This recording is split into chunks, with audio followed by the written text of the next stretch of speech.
Diz assim a palavra do Senhor. Então Ananias foi, entrou na casa, pôs as mãos sobre Saulo e disse: Irmão Saulo, o Senhor Jesus, que lhe apareceu no caminho por onde você vinha, enviou-me para que você volte a ver e seja cheio do Espírito Santo. Imediatamente, algo como escamas caiu dos olhos de Saulo, e ele passou a ver novamente. Levantando-se, foi batizado, e depois de comer, recuperou as forças. Peço que você feche teus olhos, para que nós possamos orar, agradecendo a Deus por essa palavra, e convidando o Espírito Santo a ministrar em nossas vidas. Santo Deus e eterno Pai, nós te glorificamos nessa noite, te exaltamos, Pai. Cerca, Jesus, esta igreja com a tua presença, manifesta a tua glória neste lugar, e onde houver um demônio alojado, que seja expulso em nome de Jesus. Rasga os céus sobre nós, Pai. Manda anjos, Deus, de fogo descerem nesta casa de oração. Manifesta a tua Shekinah, a tua glória nesse lugar, porque nós precisamos e dependemos do poder que emana dos céus sobre as nossas vidas, Senhor. Deus, que nessa noite, onde estiver um crente batizado com o Espírito Santo, que seja cheio da tua presença, que ele possa glorificar e exaltar o teu nome, e que o Senhor encontre em nós verdadeiros adoradores, que te adoram em espírito e em verdade. É o que nós oramos e agradecemos em nome de Jesus, e a igreja diz: amém. Podeis sentar, glória a Deus, aleluia.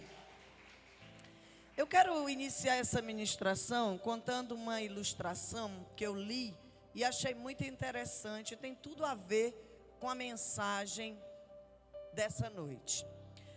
Certa pessoa mostrou a um amigo um lenço muito lindo, que perdera o seu valor, porque alguém deixou cair um borrão de tinta em um dos cantos do lenço. Esse amigo levou consigo o lenço, tomou uma tinta da Índia e, aproveitando aquele borrão para base, fez sobre ele um lindo desenho. Devolveu ao dono.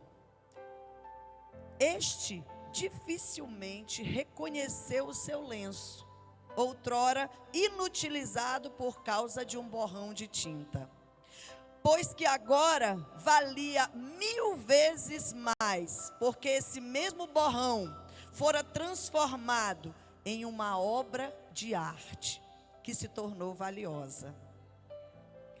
Cristo, Jesus, é o artista que pode transformar um pecador, marcado com os borrões das fraquezas e faltas dos pecados, em um herói capaz de enfrentar multidões e conquistar muitas almas para o reino de Deus.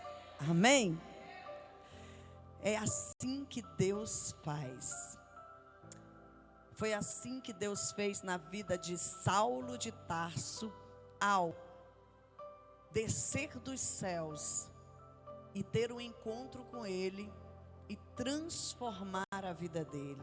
É assim que Deus faz, que Deus fez já na minha e na sua vida, nos tirando do reino das trevas, do pecado, da mentira, de tudo aquilo que nos afasta de Deus, e nos transportando para o reino da luz, onde existe verdade, onde existe providência de Deus, onde existe direcionamento para que nós sejamos mais que vencedores em Cristo Jesus. Jesus é o artista, Ele é o pintor, que pode, de um borrão que nós escrevemos de uma vida inteira de pecado, nos transformar em uma obra de arte. Quantos são obra de arte escrita por Jesus, pintada por Jesus? É isso que Deus faz, irmãos. Mas isso é feito através do poder que emana dele, do poder que ele manifesta sobre as nossas vidas. O texto que nós lemos aqui em Atos capítulo 9, versículo 17 ao 19, fala de um homem que, ao meu ver, não sei ao seu, mas foi aquele que manifestou mais poder e conhecimento da parte de Deus, apesar de não ter caminhado com Jesus na terra. Mas ele teve um encontro com o Mestre. Ele era o maior perseguidor de cristãos da época. E Deus olha dos céus, Jesus olha para aqueles que ele tinha, sabe, se sacrificado na cruz, que ele tinha morrido naquela cruz, que estavam pregando o evangelho, seus discípulos pregando o evangelho, levando o ídolo do Senhor ali naquela região, Samaria, Damasco, toda aquela região ali, e aquela perseguição terrível por conta daquele homem. E vocês sabem como era esse homem? Vocês acham que porte físico tinha esse homem? Ele era grande porque ele era um matador, um serial killer. Vocês sabem o que os historiadores dizem? Que ele era calvo, quase careca, tinha 1,5 metro de altura, manco de uma perna e caolho. Era extraordinário. Era travoso. Como um cidadão de 1,5 metro fazia tanto estrago no meio do povo, matando, maltratando, perseguindo? Você sabe por quê? Primeiro, ele era um homem inteligente e estrategista. Era um homem que foi ensinado aos pés de Gamaliel, foi ensinado por um mestre de altíssimo nível sobre as escrituras e a lei de Deus. Ele tinha convicção de que o que ele fazia era certo. E quando você tem convicção de quem você é, de quem você serve, ninguém te para. Quantos têm convicção de quem são, que foram chamados por Jesus para pregar o evangelho nessa terra? Então ninguém pode te parar. Assim era Saulo de Tarso, convicto, não tremia na base. Eu vou matar, porque esses do caminho, como eram chamados os cristãos, é uma seita que quer acabar com a nossa religião, que quer destruir aquilo que foi construído, que veio de Moisés, as leis, querem deturpar as leis, e ele era conhecedor das leis. Você só pode defender algo que você tem autoridade e conhecimento para defender. Se você não lê a Bíblia, se você não ora, se você não tem conhecimento, não sei poder, você nunca vai ganhar uma alma para Jesus. Porque você não vai conseguir falar daquilo que você não conhece e não vive.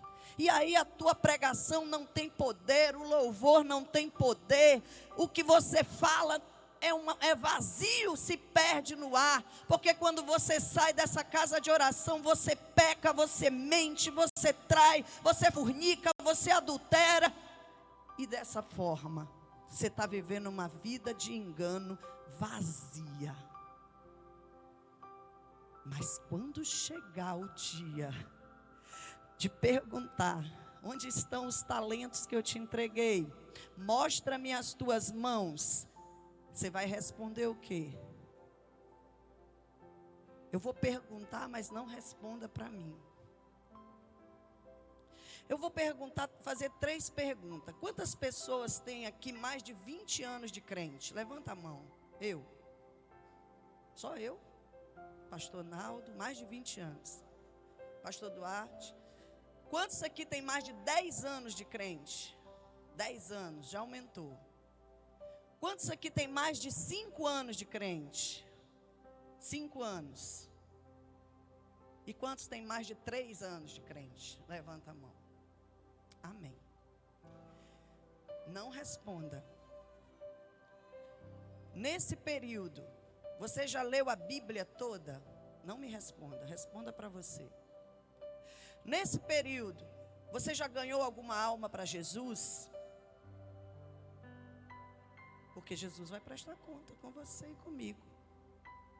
Ah, não é meu papel ganhar alma para Jesus.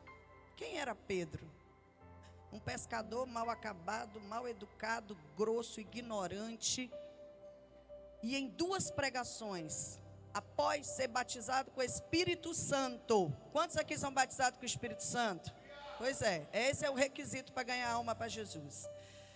Depois de ser batizado pelo Espírito Santo, em uma pregação ele ganhou 3.000 almas. Na segunda pregação, mais 5.000 almas.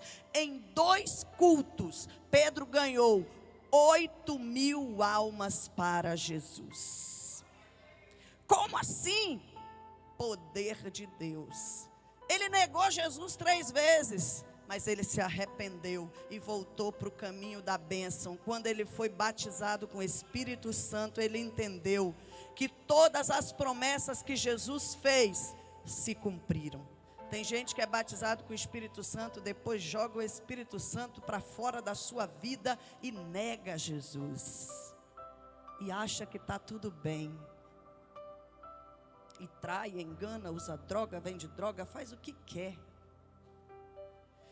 E acha que está tudo bem, mas não está.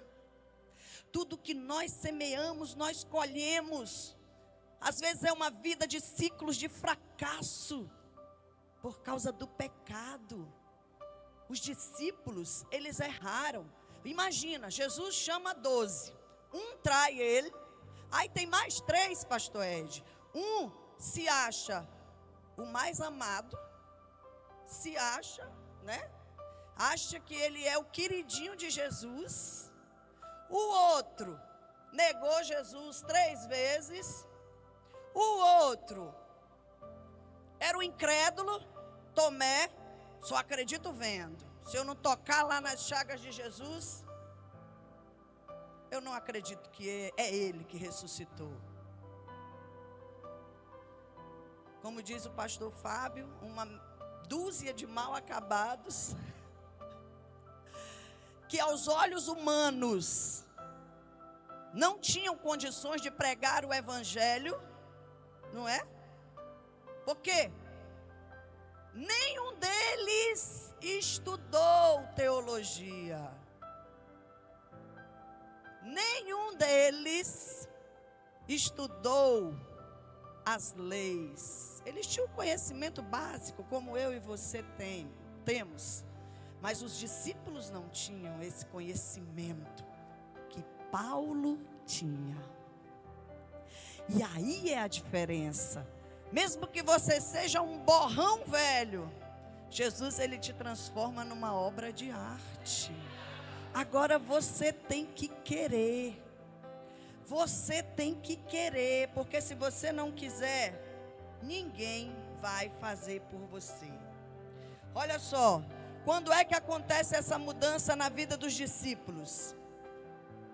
Atos capítulo 1, versículo 8.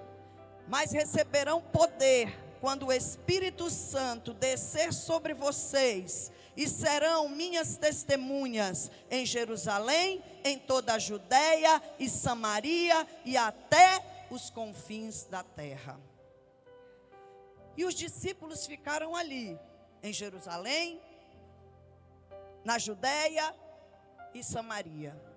E eles estavam meio acomodados, como muitos de nós estamos hoje, acomodados, conformados, não querendo mais de Deus.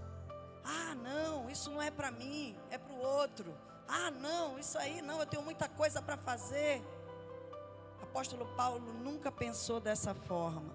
Ele era tão grato pelo que ele havia recebido de Deus, de ter sido transformado de um borrão velho para uma obra de arte, que ele queria mais, era dar o melhor dele. Mas a pior coisa que tem é quando eu e você, igreja do Senhor, nos tornamos mornos na fé. A Bíblia diz que a esses Deus vomita. Será que nós estamos quente ou frio? Porque se tiver quente ou frio logo de uma vez, já sabe que vai morrer e vai para o inferno mesmo frio. Aí nem tem esperança. Mas se tiver morno, tem uma esperança, uma falsa esperança de que vai conseguir na última hora, no último minuto eu paro, me reconcilio, aí papou, e a gente sobe. Será que vai dar tempo? A Bíblia diz que ele vem num abrir e fechar de olhos. Você já viu quantos milésimos de segundos é um abrir e fechar de olhos, um piscar? Não dá tempo não, irmãos. É muito rápido. Não dá tempo não.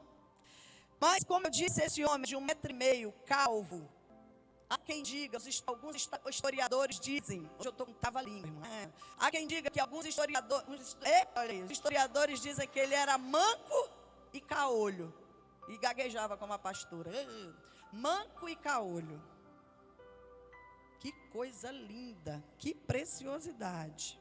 Nada contra os calvos e carecas, nada. Hã? Até porque meu esposo é um lindo carequinha. Ele não gosta, chegar em casa ele vai puxar minha orelha. Quem mandou você falar da minha carequice no altar? Então, Atos dos Apóstolos, capítulo 26, versículo 15 ao 18, diz assim, ó. Então perguntei, quem és tu, Senhor? Respondeu o Senhor, sou Jesus, a quem você está perseguindo. 16, agora levante-se, fique em pé. Eu apareci para constituí-lo servo e testemunha. Tem algumas versões que dizem ministro e testemunha. Do que você viu a meu respeito e do que lhe mostrarei. Versículo 17. Eu o livrarei do seu próprio povo e dos gentios, aos quais eu o envio. Olha para que Jesus salvou Paulo. Para mandá-lo de volta, para pregar, ele ia livrá-lo no povo dele ali, que já queria matá-lo, mas ele iria enviá-lo para os gentios. E eu acho interessante abrir aqui um parênteses para explicar para você quem são os gentios e quem são os hebreus, considerado povo de Deus. Eu sei que muitos têm esse conhecimento, mas alguns não têm. Mas você entende que Jesus, ele chama Paulo para uma obra específica? Ele diz assim, aquele que eu constituí para ser ministro, algumas versões você vai encontrar assim, ministro e testemunha. Eita Jesus, quantos aqui são testemunha de Jesus? Através do teu testemunho e da palavra de Deus, você já ganhou quantas almas para Jesus? Irmãos, eu já ganhei algumas, eu não tenho a conta, nunca contei. Mas algumas eu já estão lá no caderninho de Jesus. Nunca contei. É um erro, né? A gente deveria contar, mas Jesus está contando lá no céu. Eu te pergunto, você foi chamado da mesma forma que Paulo. Você não caminhou com Jesus, eu não caminhei com Jesus, mas ele nos chamou, ele nos escolheu para uma obra. E foi para falar do poder da palavra dele e para manifestar o poder dele nessa terra. É chamado, é propósito, é missões, é o ide do Senhor, irmãos. Sabe? É o que eu e você fomos chamados para fazer. Ministrar a palavra no poder e com o nosso testemunho de vida.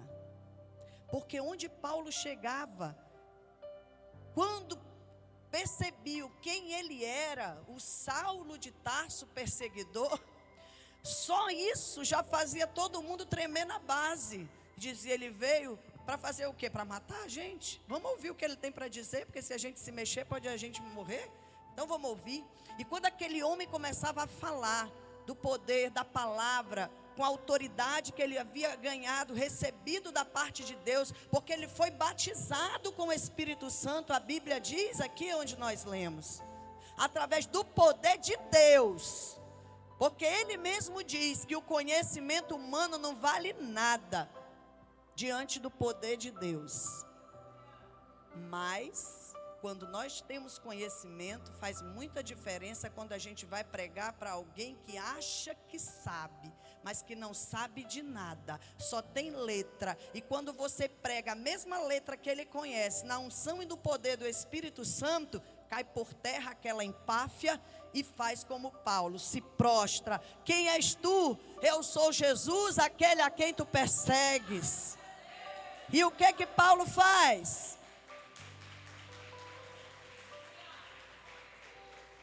Paulo só diz: o que o senhor quer de mim? Ele disse: te levanta e vai encontrar meu servo Ananias. E ele fica esperando lá no lugar 3 dias. E aí ele faz o que muitos de nós não fazemos. Ele ficou 3 dias comendo e bebendo. Ele ficou jejuando. Ele aprendeu logo no primeiro dia da conversão dele já a jejuar. Não conseguia comer, porque ele estava impactado com o que tinha acontecido. Ele não estava entendendo nada, mas ele, como ele era uma autoridade que mandava e os soldados obedeciam, ele sabia reconhecer uma voz de autoridade. O que muita gente não sabe porque não teve um pai com autoridade. E é por isso que vai ter a série paternidade. Tem gente que não consegue obedecer a Deus porque nunca obedeceu ninguém na vida, sempre foi rebelde.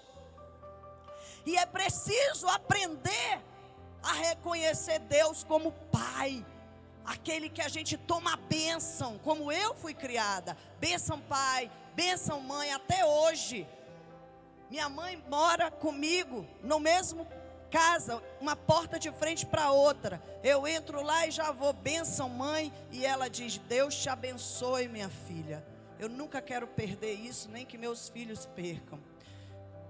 Meu filho Fabinho, cadê ele? Cadê o baterista? Tá bem ali. Já viram? Hoje eu vi esse meme aí. Meu filho Fabinho, ele toma bênção umas 10 vezes por dia. Eu não sei o que ele pensa, mas toda vez que ele passa por mim: bença tia, eu abençoo toda vez, Deus te abençoe. O Mateus só toma 2 ou 3 e olha que ele esquece. Ele puxou para a mãe, ele esquece até de tomar a bênção. Mas amém.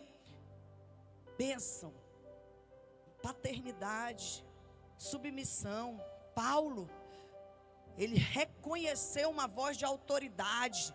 Quando Jesus fala: Saulo, Saulo, por que me persegues? Ele, opa, que é isso? Essa voz é de alguém com muita autoridade. E já se rendeu, caiu no chão. E agora para levantar, pastor? Levanta, pastor. Se rendeu. É a unção, irmão. A unção faz. Se fosse lá em casa, tinha que colocar o guincho. Elisângela, te acalma. Amém, irmãos. Então, perdi agora o raciocínio. O Senhor tirou meu raciocínio. Autoridade. O Senhor, ele reconhece Paulo uma voz de autoridade. Quando ele diz: Saulo, Saulo. Não com essa voz aqui, com a voz de autoridade. Por que me persegues? E Saulo fica: Saulo, quem é? Eu sei que tem autoridade. E ele diz, com certeza ele pergunta: quem é? Quem é esse? Mas ele sabe que era alguém que exercia uma autoridade. E naquele momento sobre a vida dele, ele diz: eu sou Jesus, a quem tu persegues. E ele diz mais: duro será para ti recalcitrar ou resistir contra os aguilhões. Ele está falando para Paulo naquele momento: olha, Paulo, aqui é o seguinte, eu mando e tu obedece. Não tem meio termo, não tem conversa. Esse negócio de gente querendo negociar com Jesus não funciona. Eu sou metade crente, metade do mundo, não funciona. Você sabe o que é aguilhões? Aguilhões era o que era usado para fazer com que os bois andassem ali um atrás do outro. Na ponta daquele cabo tem umas lanças de aço que o boi, quando ele quer tirar a perna, pá, dói, ele volta. E Jesus está dizendo para ele: olha, ou a partir de agora, tu anda no caminho com os do caminho, como tu chamas, ou então tu vai sofrer muito nessa terra. E o que o homem faz quando uma autoridade fala? Ele se rende, ele obedece. Foi o que Paulo fez. Ele disse logo: eis-me aqui, Senhor, envia-me a mim, para onde eu vou? Me mande que eu vou, né? E aí, é de qualquer jeito, quando você aceita Jesus, Jesus já te manda para o campo missionário assim? Vai! Foi assim, missionária Gorete? Quantos anos, missionária? Até ser ungida missionária? 6. 16 ganhou de Paulo. Irmãos, o apóstolo Paulo se converteu. 3 dias depois, foi cheio do Espírito Santo, foi batizado, se encheu de Deus, começou a dar o seu testemunho naquela região. E depois o Senhor disse: agora tu vais ser lapidado, porque tu não está pronto. Os historiadores relatam que ele passou 14 anos sumido. 14 anos sendo tratado, sendo trabalhado, sendo ensinado, recebendo revelações do céu. Mas não era aquele revelamento que eis que o Senhor te diz, não. Era a revelação de quem vivia em jejum, oração, obediência, esperando o tempo de Deus. Esperando o tempo de Deus. Buscando a presença do Pai. Sendo lapidado, sendo ensinado, sendo esvaziado. Porque ele era um homem cheio de arrogância. Ele era um homem cheio de empáfia. Eu mando e vocês obedecem. E sabe o que acontece quando o homem é cheio de si mesmo? Ele é vazio de Deus. Mas quando o homem se esvazia, quando a mulher se esvazia dele mesmo, ele passa a ser cheio de Deus. Então a gente precisa compreender que o reino de Deus é algo muito sério. Você não pode chegar de uma hora para outra, querer que as coisas aconteçam do seu jeito, profetizar em emoção, fazer as coisas por emoção, não. Saulo de Tarso, após a conversão, passou 14 anos sendo tratado, lapidado, sendo esvaziado para ser cheio de Deus. E aí sim, quando ele voltou, ele começa o seu ministério. A Bíblia vai dizer que ele passou aproximadamente 15 anos fazendo viagens missionárias. E ele pregou em várias partes do mundo. Foi o apóstolo que foi mais longe, porque ele tinha convicção de quem o havia chamado e o escolhido. Ele não colocava barreiras, impedimento, sabe?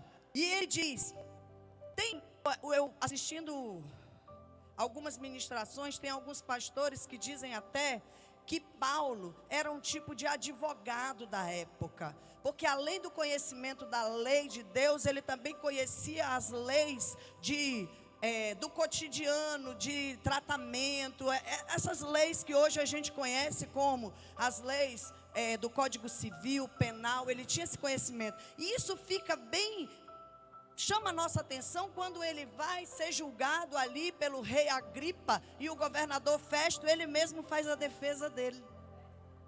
Ele mesmo faz a defesa dele. Ele não espera vir alguém para defendê-lo, um advogado. Ele diz, não, eu vou fazer minha defesa. E ele faz aquela defesa. Ali você percebe na leitura dos capítulos que ele tem um conhecimento, um falar. É porque a gente não tem a tradução real, né, da Bíblia.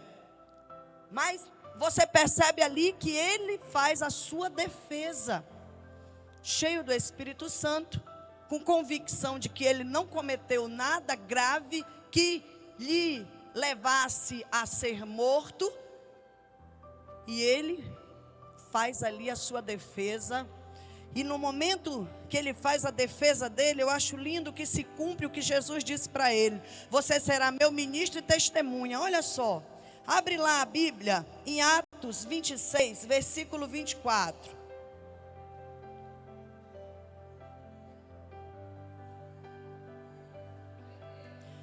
E dizendo ele isto, em sua defesa, disse Festo, que era o governador, em alta voz: estás louco, Paulo?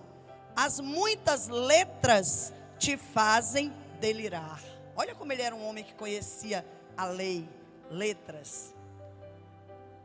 E ele responde: não deliro, ó potentíssimo Festo, antes digo palavras de verdade e de unção juízo.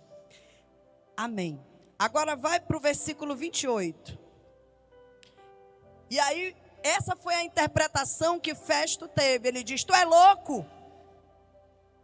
Tem gente que diz isso para você quando você vai contar o teu testemunho. A pessoa diz assim: tu é louca, você era assim no passado, não acredito que você mudou tanto.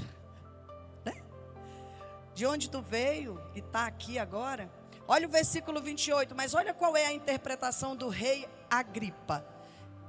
E disse Agripa a Paulo: por pouco me persuades a me fazer cristão. E disse Paulo: prover a Deus que, ou por pouco ou por muito, não somente tu, mas também todos quantos hoje me estão ouvindo, se tornassem tais qual eu sou, exceto estas cadeias. Que ele vivia, preso. Amém. Então olha só, tem pessoas que quando você falar de Jesus e falar do teu testemunho, elas vão dizer: tá doida, Jesus não transforma ninguém assim não, é louca, tá falando besteira. Ou quando você conta o testemunho de alguém, as pessoas não acreditam. Mas tem aquele que quando você fala do que Deus fez na tua vida, quando você fala do amor de Deus, do poder de Deus, ele tem a reação do rei Agripa: acendeu uma luzinha aqui. Eu acho que o que Deus fez na tua vida pode fazer na minha também.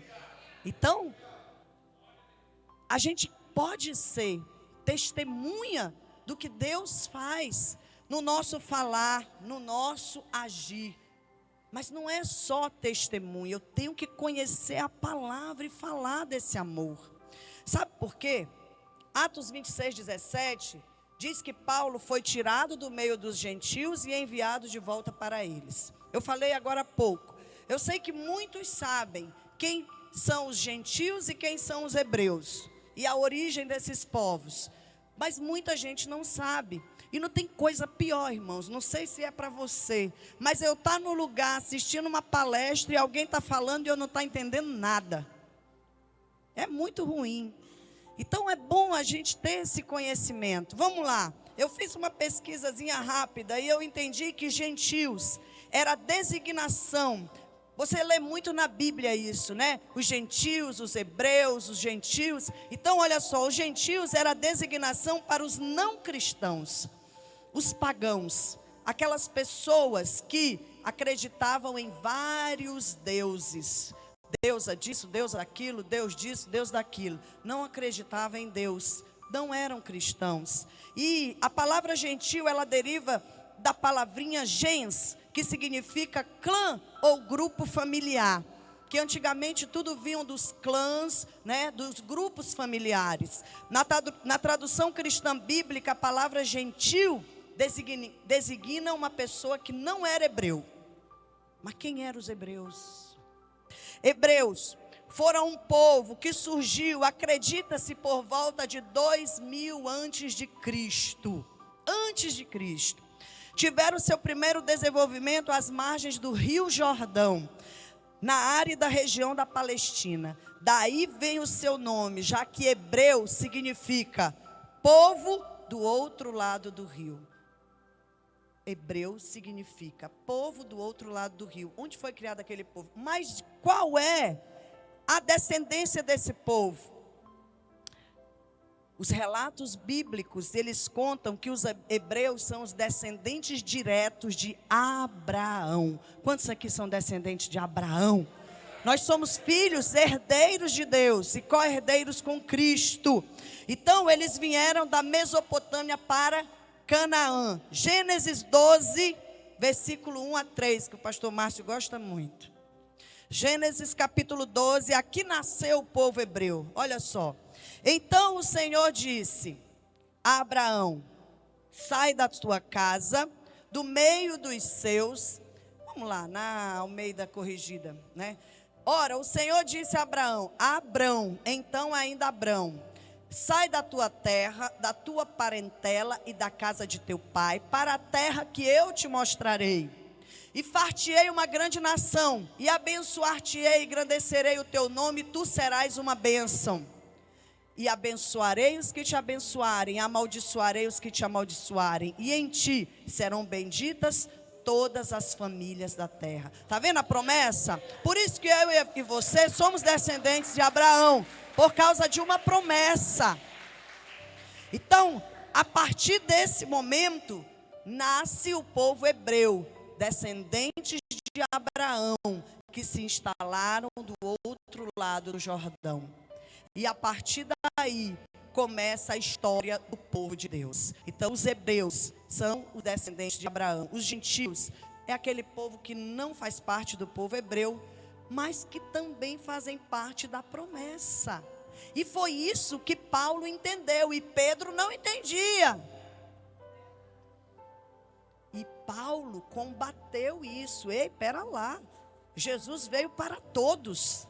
Jesus não faz acepção de pessoas, e essa religiosidade, essas tradições ideológicas, isso aí a gente pode combater com sabedoria e poder de Deus, porque a partir do momento que a pessoa é batizada com o Espírito Santo, ela não quer saber mais de deuses estranhos, ela quer saber do Deus que batizou ela com o Espírito Santo e a fez ter experiências com Deus, o Deus único e verdadeiro, o Yahvé. Então olha só, aí a gente conhece a história já, os patriarcas dos hebreus são Abraão, Isaque e Jacó.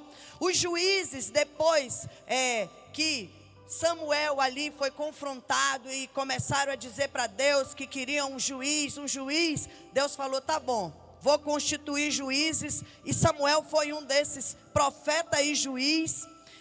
Otoniel, Gideão, Débora foi a única mulher juíza do povo hebreu. Sansão, Eli, Samuel. Quando chegou em Samuel, aí o povo começou a questionar, dizendo que queria um rei.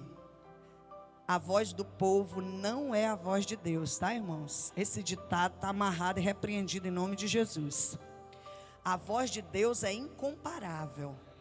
A voz de Deus é única. Não vá pelo que a maioria acha que é. Vá pelo que a sua consciência em Cristo diz que é. Vá por princípios. Eu tenho ainda 20 minutos e eu vou falar dos princípios que alicerçaram a vida de Paulo ainda. Reis, primeiro rei do povo hebreu, Saul. Segundo rei, Davi. Terceiro, Salomão. E aí aconteceu a separação das 12 tribos. Houve ali no ano, a Bíblia fala no ano 935, mais ou menos antes de Cristo, após a morte do rei Salomão, houve uma divisão entre as 12 tribos de Israel. E aí se formaram 2 estados, que é essa toda a briga, né? O reino de Israel, com 10 tribos do norte, e o reino de Judá, com 2 tribos do sul. E aí nasceu então o reino de Israel e o reino de Judá. Com isso, a gente entende que o povo de Israel, eles se chamam os israelitas, daquelas 10 tribos do norte. E as 2 do reino de Judá, que são as 2 tribos do sul, são chamados os judeus, porque vêm do reino de Judá. É importante a gente conhecer a história do povo de Deus, irmãos. E eu quero já dizer para você que nós vamos aprender tudo isso na escola de discípulos, que vai começar dia 13 de agosto, todo sábado à tarde, e todos estão intimados, porque poder sem conhecimento não vamos muito longe. Quando o poder acaba, entra o pecado, acabou o homem, a mulher de Deus. Mas quando tem conhecimento, tem princípios, mesmo que você caia, os princípios e o favor de Deus te levantam para recomeçar. Amém? Glória a Deus. Então, com isso, nós entendemos que o nosso Deus é especialista em reescrever histórias, irmãos. Ele é mestre em transformar maldição em bênção. Aquilo que não é, para que seja algo importante na presença de Deus. Escute, se você crê nessa noite, o Senhor, Ele tem o poder de mudar a tua história. Irmãos, agora é só para quem crê. Aqueles que creem, tem a sua vida transformada de glória em glória, dia após dia. E é por isso que é tão importante a gente viver congregando, em comunhão, em união, em unidade uns com os outros, irmãos. A gente percebe que o apóstolo Paulo, ele viveu por princípios. O ponto-chave da vida de Paulo estava na obediência, irmãos. Aquela voz era estranha, como eu disse, mas ele sabia que era uma voz de autoridade. E quando se reconhece uma voz de autoridade, você se torna submisso a ela. Você não foge da presença. Quando Jesus encontra com Saulo ali, ele não questionou, ele perguntou apenas. Porque ele estava cego, ele não estava vendo nada. E ele queria uma direção. E ali, o Senhor deu a direção para ele. E ele obedece àquele direcionamento. Em Damasco, ele ficou ali 3 dias esperando o direcionamento do Senhor. E aí o que aconteceu? Um homem chamado Ananias, servo de Deus, recebe uma revelação dos céus. E ali o Senhor fala para Ananias: vai lá na rua chamada direita, e chega lá, você vai encontrar um homem chamado Saulo de Tarso. E quando chegar lá na vida daquele homem, ele vai estar orando, e você vai entrar e impor-lhe as mãos para que ele recupere a visão. E Ananias, ele treme na base, irmãos. Ele diz assim: Senhor, eu já ouvi muito falar desse Saulo de Tarso, ele é um matador, ele mata cristãos, eu não vou lá não, eu não quero morrer ainda não. E o Senhor diz: olha, Ananias, tu não sabe de nada, inocente. O Senhor fala para ele: vai, porque este é para mim um vaso escolhido. Quantos são vasos escolhidos do Senhor? Para levar o meu nome perante os gentios, quem não era hebreu e não era cristão, e aos reis e aos filhos de Israel. Olha que coisa linda, irmãos. Eu e você somos vasos escolhidos de Deus. E você sabe por que naquele momento, quando Ananias chega e ali impõe as mãos, e Pedro é cheio do Espírito, eita Jesus, e Saulo é cheio do Espírito Santo, e ali ele começa a sua trajetória. Sabe por quê? Primeiro, eu vou dizer uma frase aqui de São Tomás de Aquino, que ele disse assim: 3 coisas são necessárias para a salvação de um homem. Primeiro, saber em quem deve acreditar. Você acredita em quem? Eu acredito em Jesus de Nazaré como meu Senhor e Salvador. Eu tenho convicção disso e ninguém nunca vai tirar isso de mim. Segundo, saber o que deve desejar. Eu desejo voltar para o Pai, para a vida eterna, salva em Cristo Jesus. Por isso que eu luto contra o pecado 24 horas, para que eu não venha cair e perder a minha salvação. Você sabe o que você deve desejar todos os dias? Se não sabe, se não tem resposta para essa pergunta, ou se você tem desejado só futilidades, só coisas da terra, começa a mudar o teu pensamento, porque isso aqui tudo passa, mas o que é eterno é para sempre. Aleluia! É louvável desejar uma casa, um carro, uma vida digna, uma família abençoada, mas isso é muito pequeno diante da grandiosidade do que é servir a Deus em obediência, servir a Deus em amor, semear nessa terra para o reino de Deus se expandir, levar o ID do Senhor com os talentos que Deus nos dá. Isso é grandioso, é o que eu desejo. É ver essa igreja lotada de vidas para o reino de Deus, é enviar missionários, é aqui ungir, consagrar obreiros, pastores, diáconos para fazerem o ID do Senhor. É o que nós devemos desejar, sabe? Reveja os seus valores. Terceiro, saber o que deve fazer.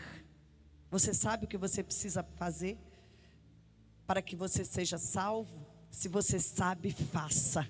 Não espere acontecer algo para que você decida. Então, entenda, os princípios que a gente vai falar agora, eles trabalham o que há no nosso interior, para que reflitam em nosso exterior com poder, sabedoria e estratégias.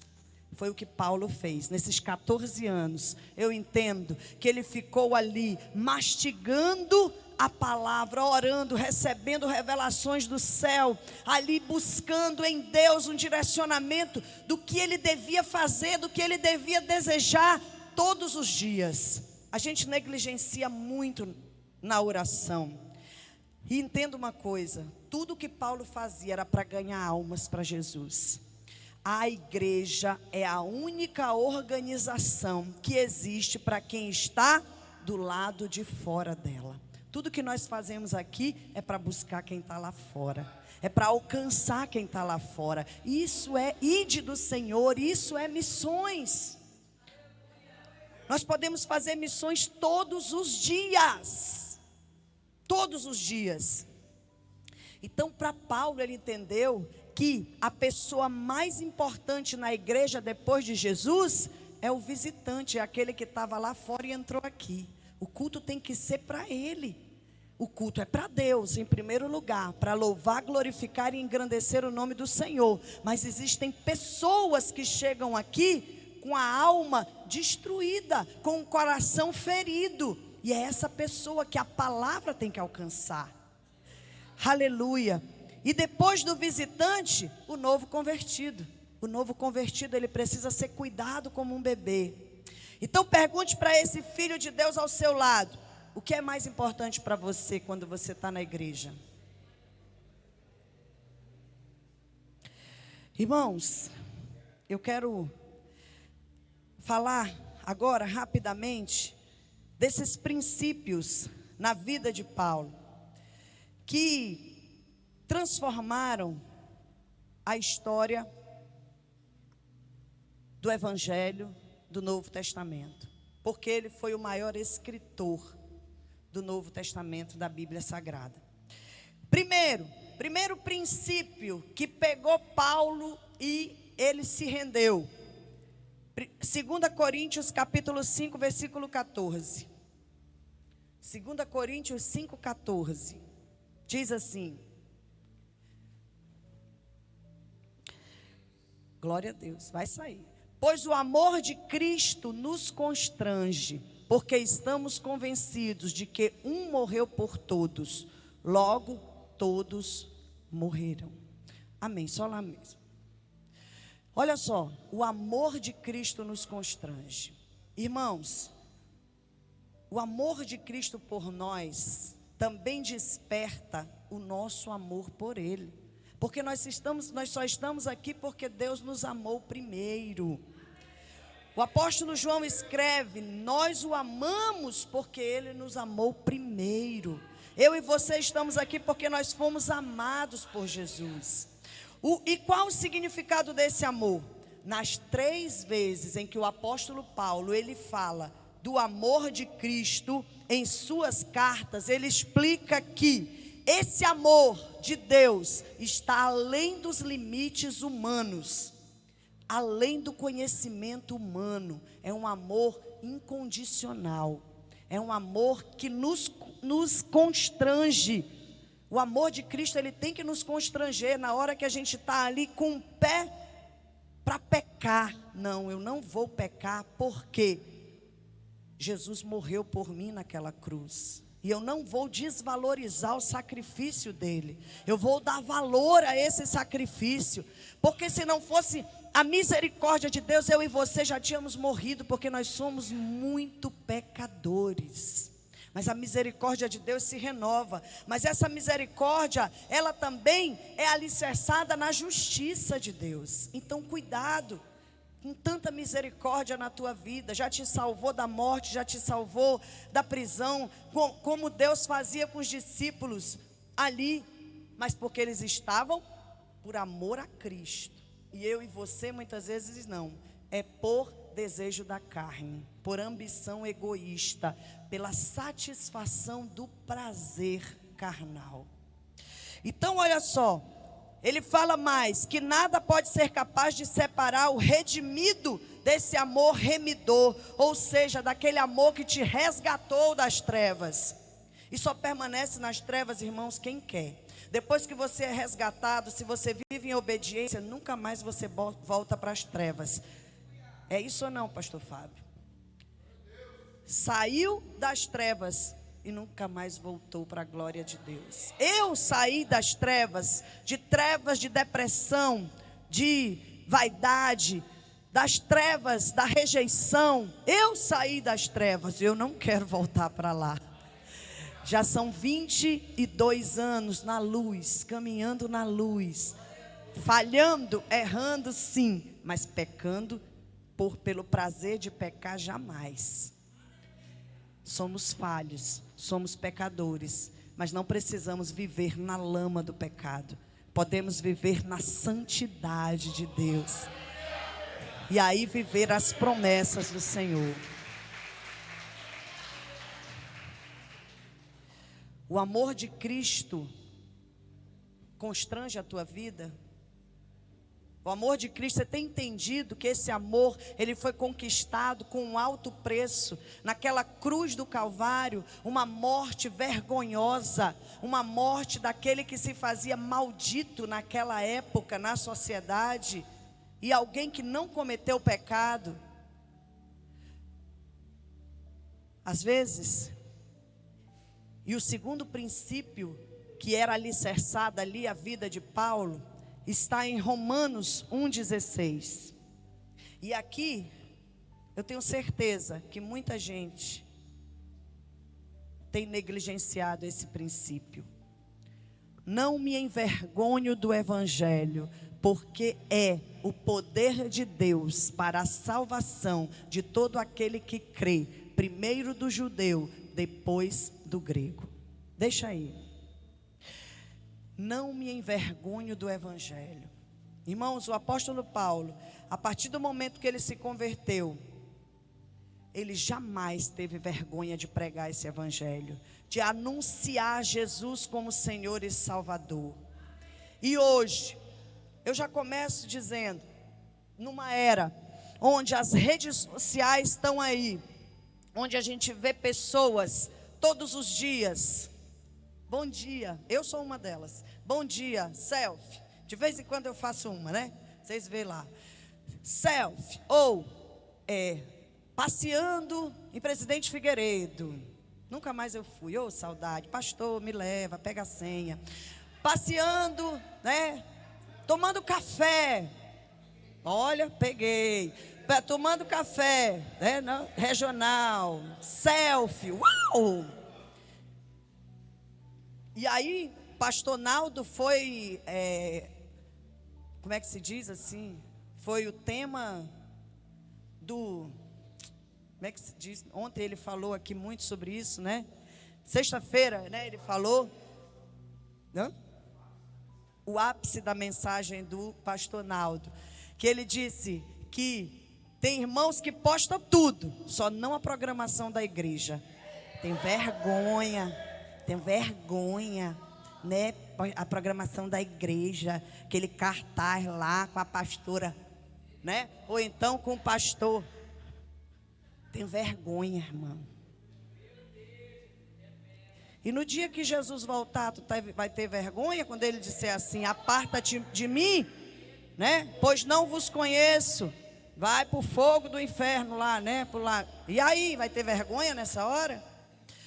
Porque nós temos mais de 100 pessoas no aplicativo, nos grupos da igreja, em tudo. Mas para repostar, a gente conta no dedo os que repostam as programações da igreja. Ah, pastora, nada a ver com o que a senhora está falando. Eu amo Jesus, Jesus está no meu coração.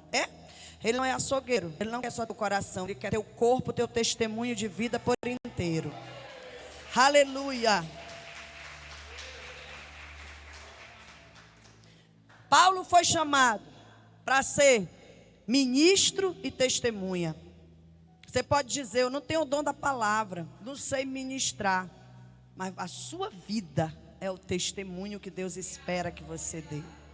A sua vida, a sua transformação, o seu caráter cristão transformado pelo poder de Deus.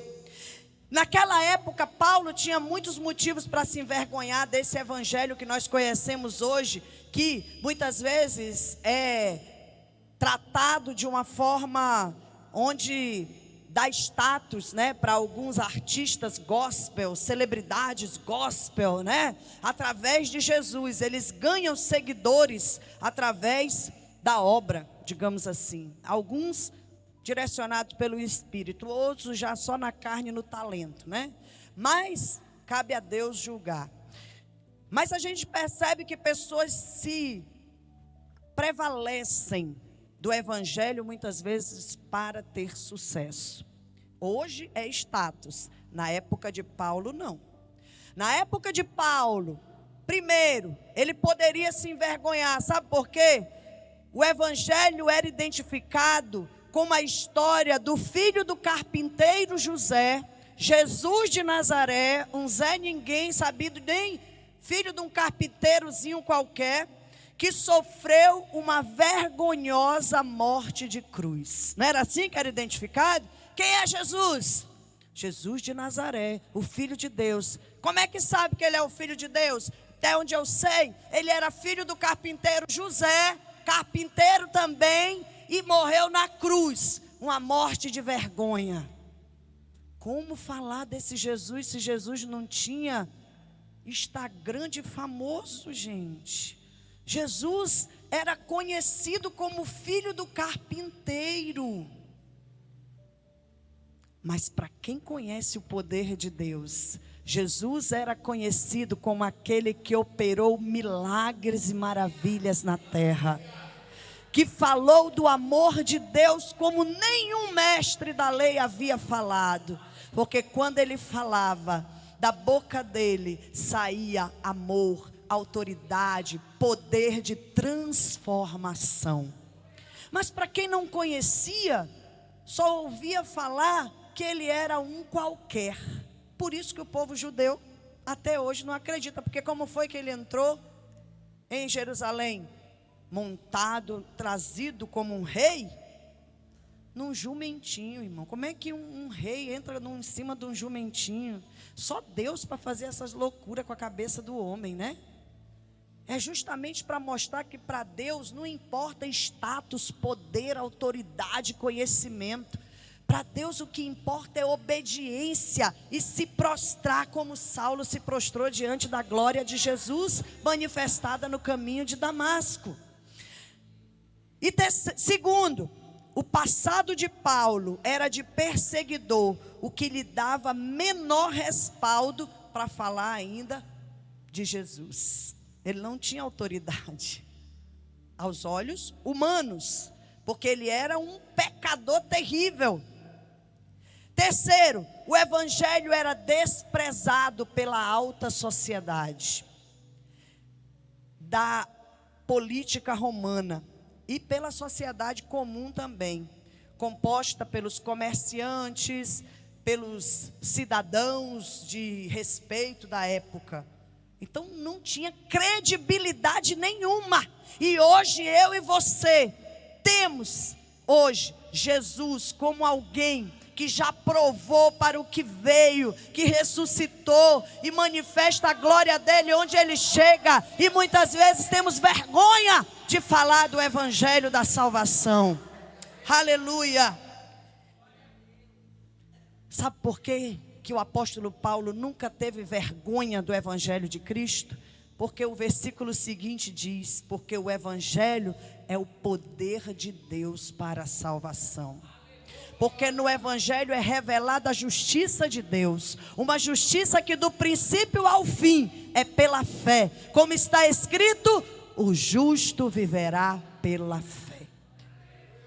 Irmãos, não tem como conhecer Jesus sem conhecer o evangelho, sem viver o evangelho, sem testemunhar do evangelho, sem se envergonhar do evangelho. Ou você veste a camisa que você é de Jesus, ou continua por aí andando em círculos no deserto. Você vê aí redes sociais de pessoas que não postam um versículo, não posta uma, parece que nem é crente, que nem congrega. Não posta. Tenho tempo para isso não. Tenho tempo para isso não. Muita coisa para fazer, meu trabalho. É interessante. E quando Jesus voltar, vai perguntar: e aí, o que tu fez através das redes sociais? Não tinha tempo, Jesus. Cuidado, irmãos. São oportunidades que Deus está dando e a gente não está se atentando. Pergunte para esse profeta do seu lado aí: você sabe por que não devemos nos envergonhar do evangelho? Além de tudo isso que eu falei, sabe por quê?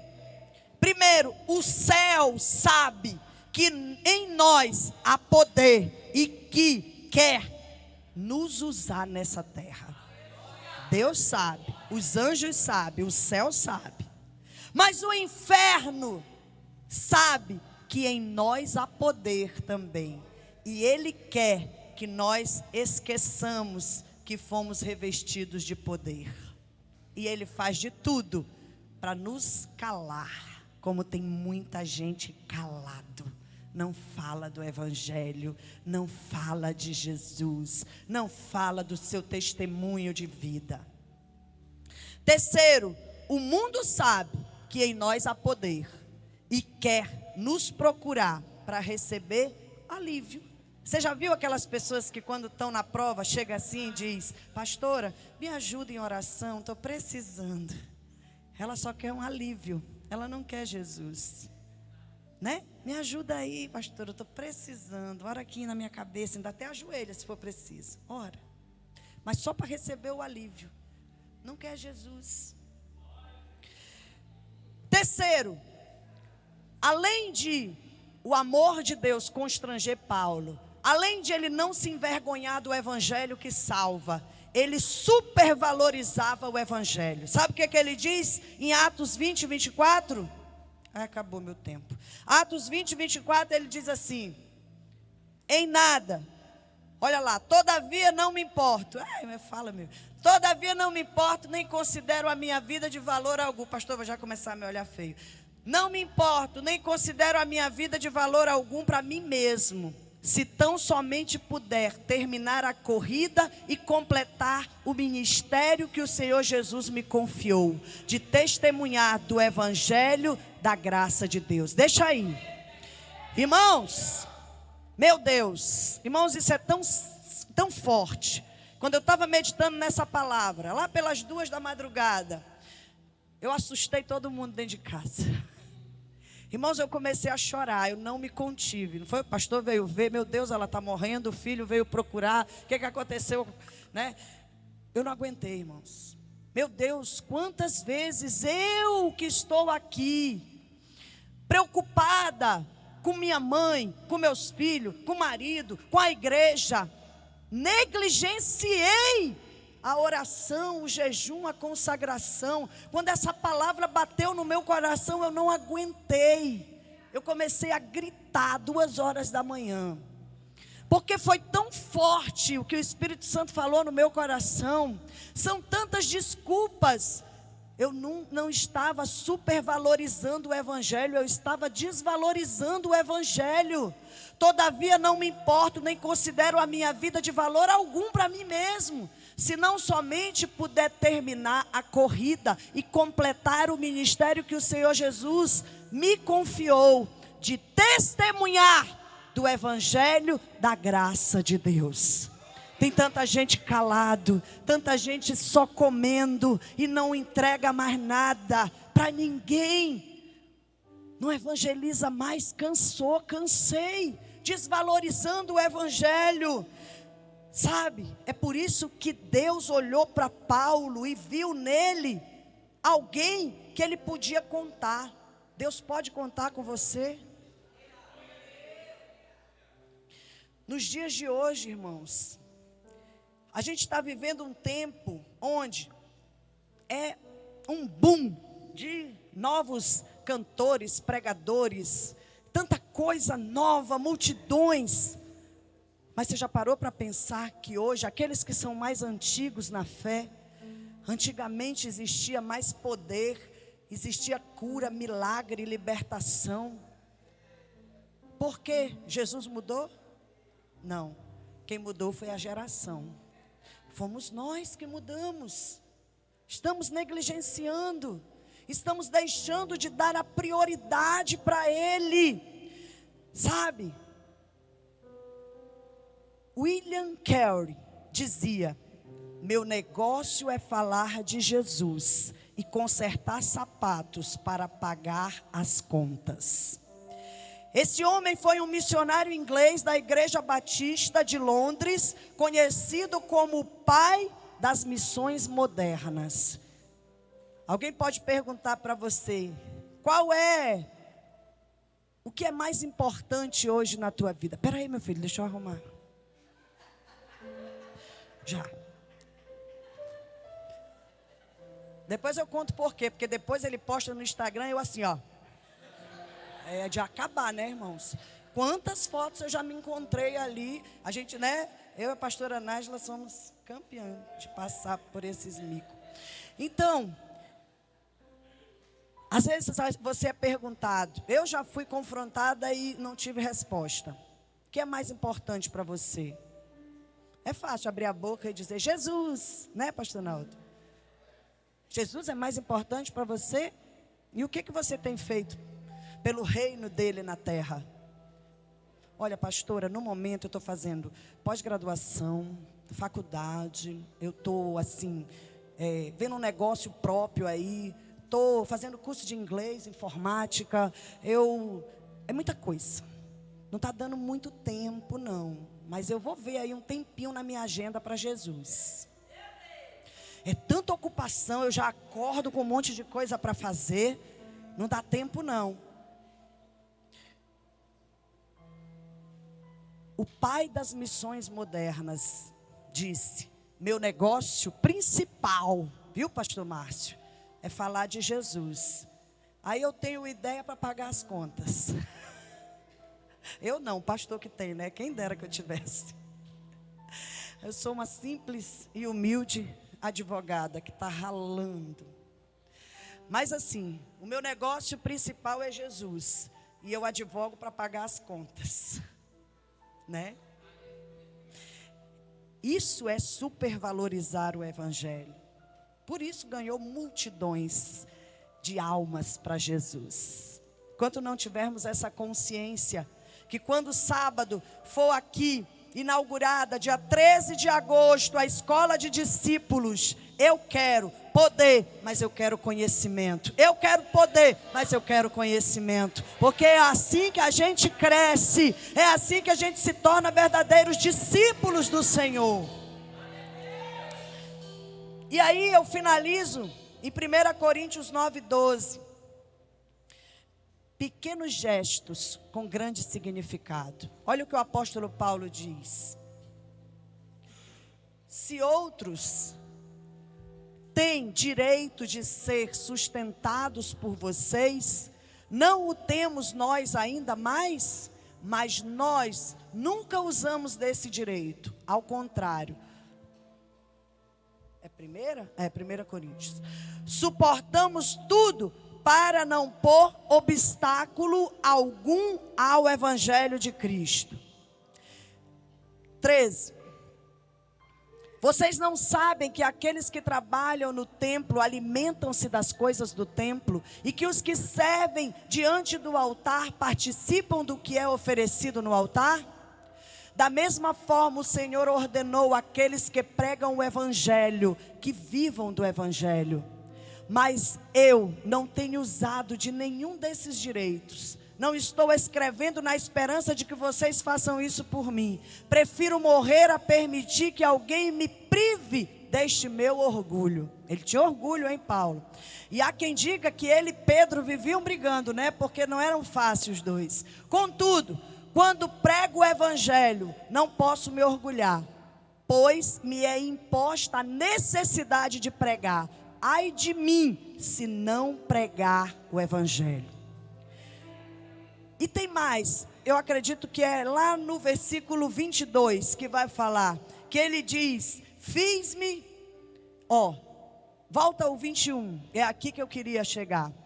Para os que estão sem lei, tornei-me como sem lei, embora não esteja livre da lei de Deus e sim sob a lei de Cristo, a fim de ganhar os que não têm a lei. Para com os fracos, tornei-me fraco. Para ganhar os fracos, tornei-me tudo para com todos, para, de alguma forma, salvar alguns. Irmãos, você não pode chegar com as pessoas com arrogância. Você não pode chegar com as pessoas de qualquer jeito. Cada pessoa é uma forma de ser tratada. Tem pessoas que você vai ganhar na intimidade, no diálogo, conversando, ouvindo.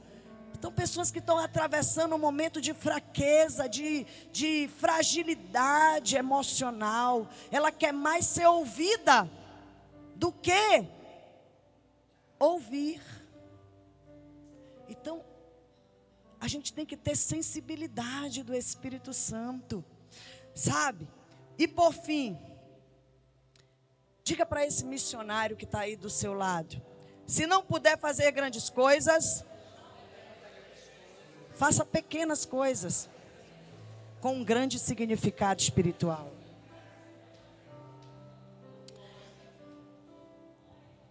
O apóstolo Paulo era alguém que ele diz ali, ele tinha os orgulhos dele, assim como eu e você temos, mas para pregar o Evangelho ele não era orgulhoso, ele era humilde, porque ele sabia que o poder de Deus se opera na nossa fraqueza. Eu quero pedir para as irmãs da cantina não descerem agora, ficarem até após o louvor, tá? Irmãos, entenda uma coisa. Eu falei aqui no início, se o crente estiver cheio de Deus, ele estará vazio de si mesmo e transbordará do Evangelho. Não há como glorificar a Deus exaltando-se a si mesmo, porque Deus não divide a sua glória com ninguém. Entenda isso, porque tudo provém dele.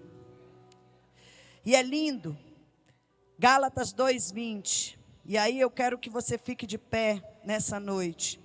Gálatas 2:20 diz assim: fui crucificado com Cristo, assim, já não sou eu quem vive, mas Cristo vive em mim.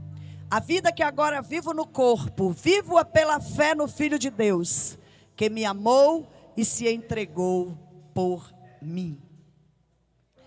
Talvez, se eu perguntasse se você gostaria de ser como o apóstolo Paulo, você respondesse prontamente que sim. Quem não quer ser cheio do Espírito Santo, cheio de conhecimento e de sabedoria? Eu quero, irmãos. Mas se eu perguntasse, se você estaria disposto a pagar o preço de renúncia que Ele pagou, eu tenho certeza que você pensaria um pouco para responder. Porque todo mundo quer o bônus, mas o ônus para chegar lá é mais difícil.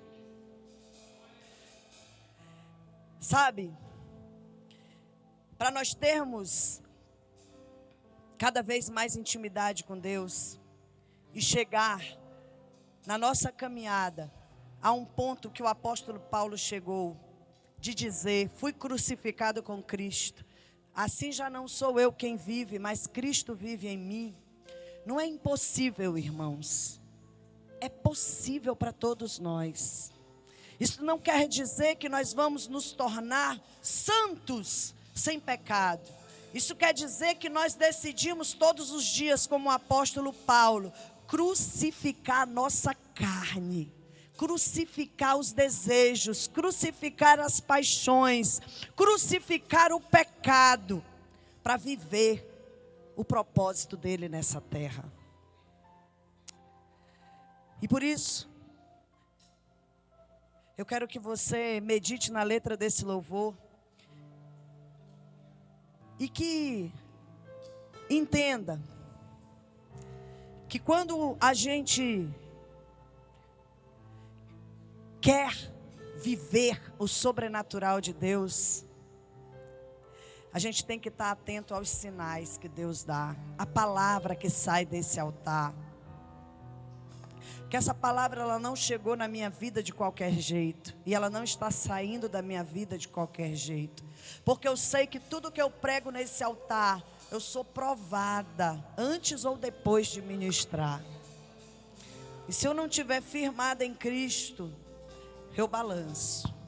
Mas quando a gente tem convicção do Deus que nós servimos, e a gente tem certeza que é Deus, assim como Moisés esteve naquele monte, e ele entendeu que Deus, Ele é a tempestade, que Deus, Ele é a chuva que rega a nossa vida, sabe, que Ele é a porta aberta, Ele é a porta fechada, Ele é aquele que espera eu e você nos aproximarmos dEle, para Ele derramar sobre as nossas vidas a Shekinah de Deus.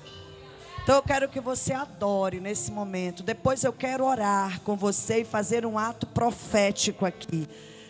Eu peço que você fique ligado no que Deus vai fazer aqui nessa noite ainda. Porque o Senhor, Ele tem me dado comandos, e eu não vou mais me calar para aquilo que o Senhor tem mandado eu fazer. Então adore nesse momento, e depois nós vamos orar. Porta da casa mais simples, e o anjo da morte não entra. A estrada que corre pro mar, o vento que abre o caminho é você.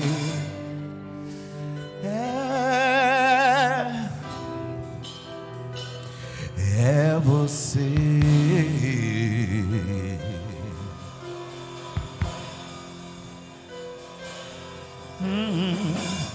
A nuvem que aponta o destino é a mesma que cobre o passado. O pão que sacia minha fome, a rocha que sede é você.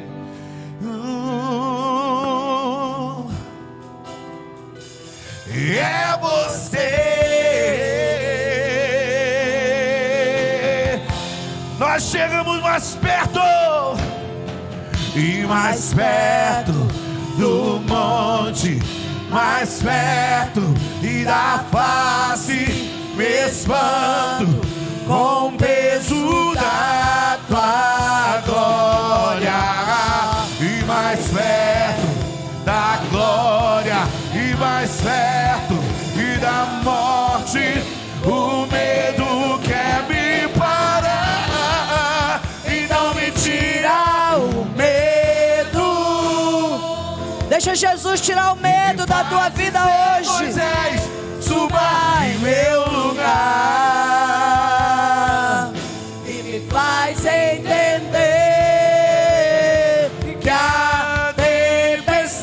forte é você, chuva forte é você, o vento forte é você, e o que me faz tremer as pernas, a porta aberta é você, mas a fechada é você.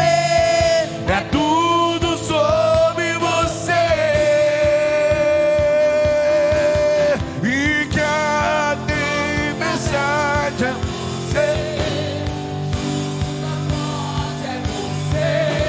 o vento forte é você, e a porta aberta é você, Mas a fechada é você, é tudo sobre você. e eu me despedi dos meus pais, eu queimei as carroças e afundei meus barcos no cais. Erga as mãos pro céu e diga: e eu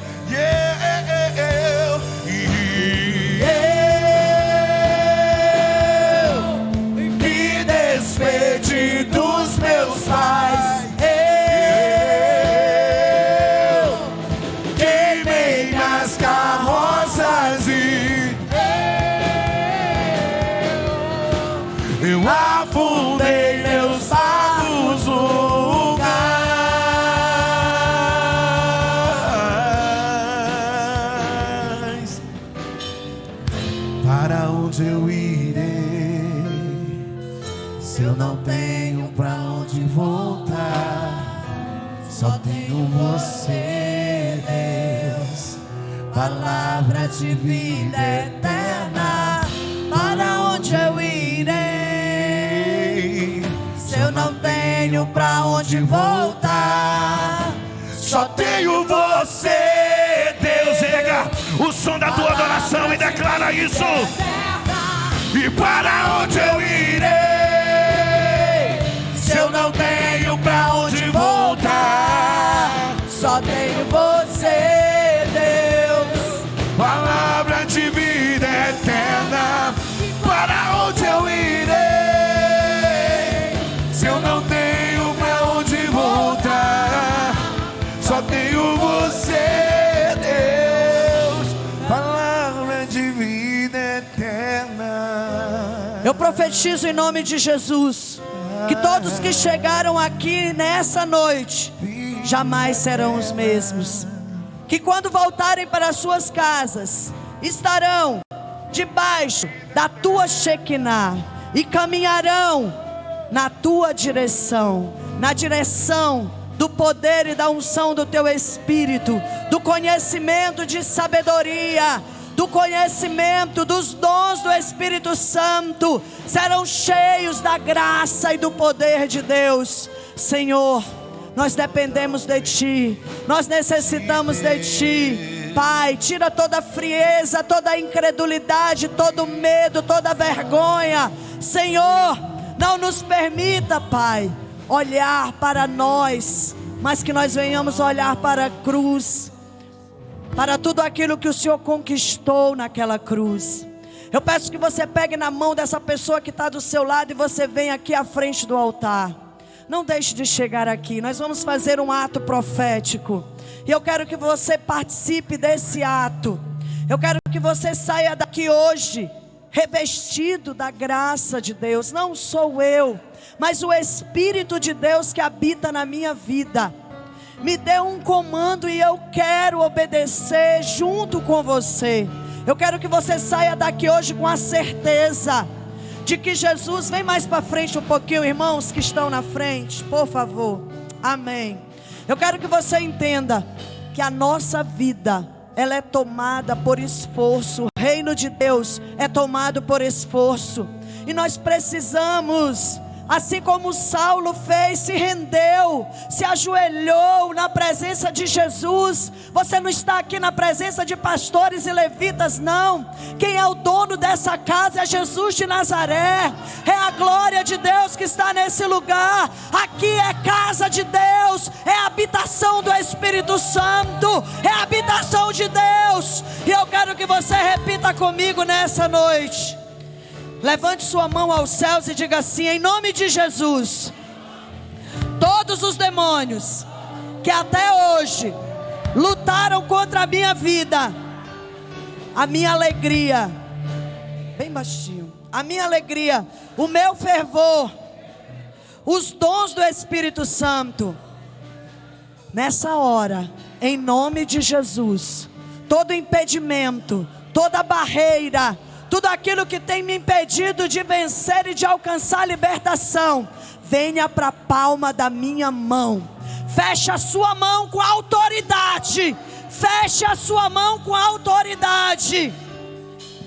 É um ato profético. E eu vou contar até 3. Mas você só vai abrir a sua mão no 3. Depois que você tomar posse da sua bênção, você vai caminhar em direção a 2 pessoas que estejam próximas de você. E você vai dizer para ela: Jesus vem buscar uma igreja viva. Seja uma igreja viva. Você vai dizer isso para 2 pessoas. Sabe por quê? Número 1, você nunca mais será o mesmo. Sua família sentirá orgulho de você novamente.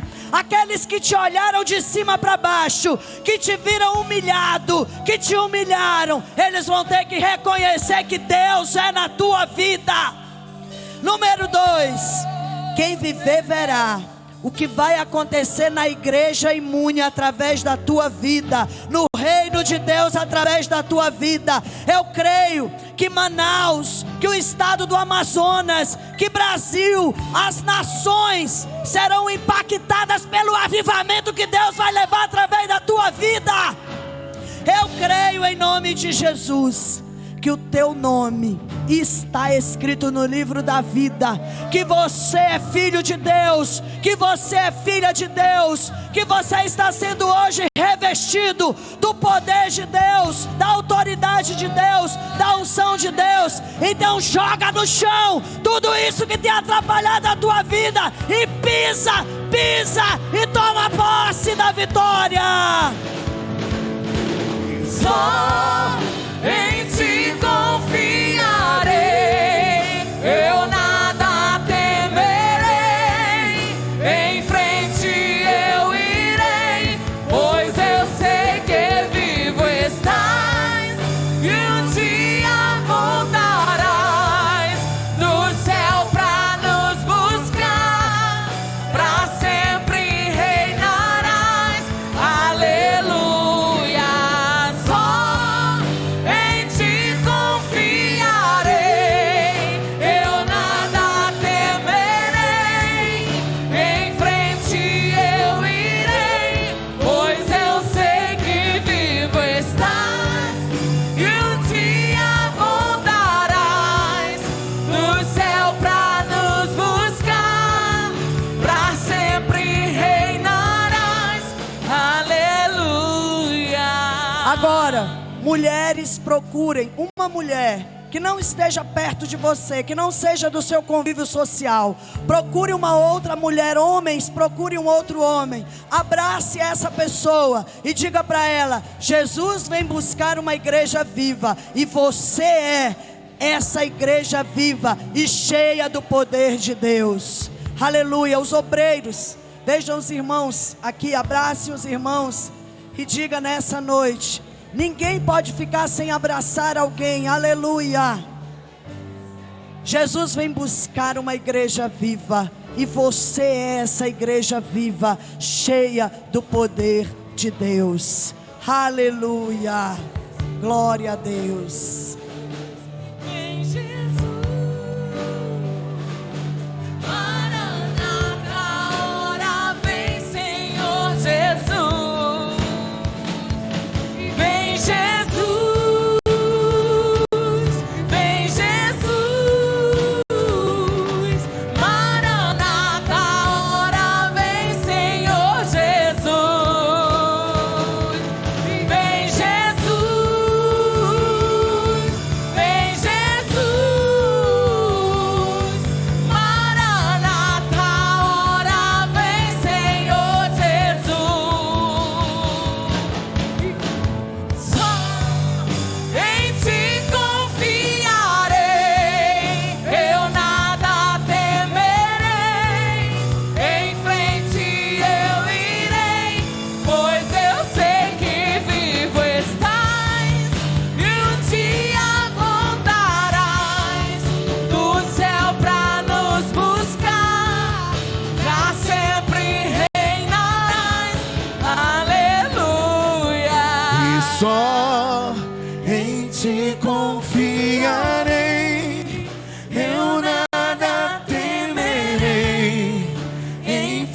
sempre reinarás. Aleluia. Quantos tomaram posse dessa palavra? Aleluia. O Senhor me faz ver uma graça muito grande na vida desse casal aqui. Eu sei que Ele está marcando a história de vocês. E há uma promessa muito grande, ela vai se cumprir. E de hoje para frente é tudo novo, viu? De hoje para frente é tudo novo. De hoje para frente pode sonhar mesmo. De hoje para frente pode se colocar diante desse Deus. Porque tem muita coisa que já estava retida. Tem muita coisa que Ele já queria liberar. Mas o Senhor manda dizer: e se vocês têm fé, pega isso e guarda. Chegou o tempo da colheita na vida de vocês. Chegou o tempo da colheita na vida de vocês. Aleluia. Deus seja louvado. Palavra abençoada. Palavra para quem quer se posicionar. Palavra para quem quer ser usado por Deus.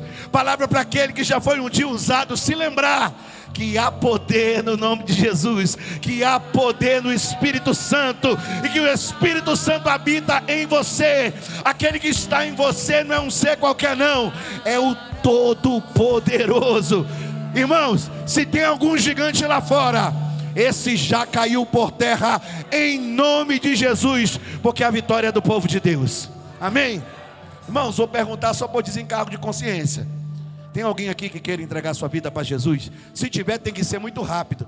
Foi mais de 1 hora a mensagem sendo pregada. Foi mais de 1 hora a mensagem sendo anunciada. Se essa mensagem de alguma forma tocou no teu coração, eu não vou poder estender o apelo. Eu vou chamar aqui. Você sabe que é com você. Deus falou contigo mesmo. Você já veio aqui talvez só com essa decisão para tomar. Eu vou lá, não importa o que vai ser pregado. Eu quero entregar minha vida para Jesus, porque eu estou cansado dessa vida que eu tenho vivido até aqui. Você está tendo a oportunidade agora. Dou-lhe uma, quem quer entregar a vida para Jesus. Dou-lhe 2, está vindo aqui a primeira pessoa. Aleluia, aleluia, aleluia. É engraçado que a gente acerta, a gente mira num e Deus acerta no outro, né? Tem mais pessoas aqui. Tem pelo menos mais 1 ou 2 pessoas aqui para entregar sua vida a Ele. Aleluia. Cadê você? Cadê você? A oportunidade muitas vezes ela vem e não volta nunca mais. Aleluia, isso é um ato para quem tem coragem, para quem quer mudar de vida, para quem quer viver algo diferente, para quem quer a realização das promessas na sua vida. O tempo é agora, a hora é agora.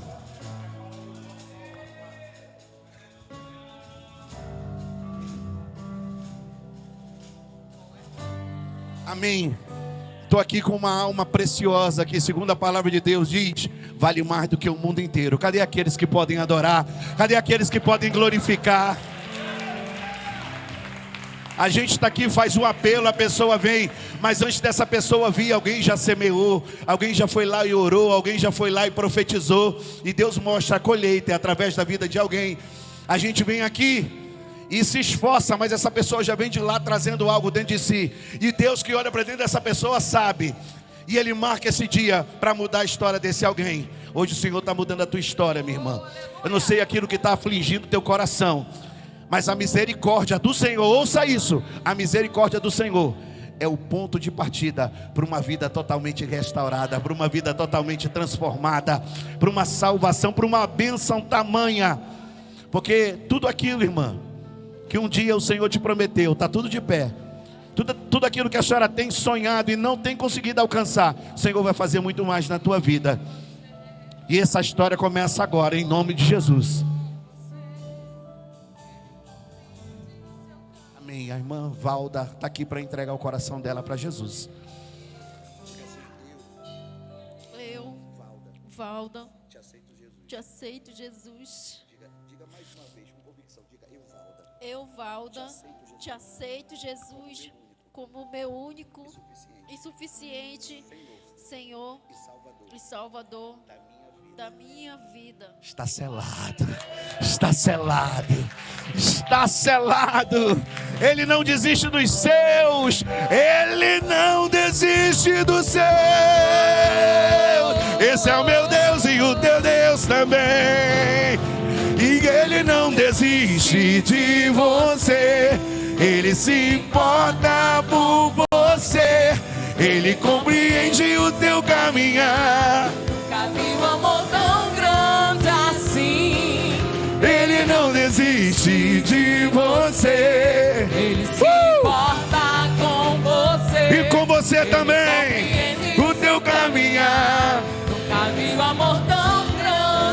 Olha a profecia. Ele não desiste. Ele nunca desistiu de mim, Ele nunca desistiu de você. Ele vai continuar investindo na minha e na tua vida. E a vida que Ele tem para entregar para nós é uma só: vida extraordinária. Quem toma posse dessa vida? Quem toma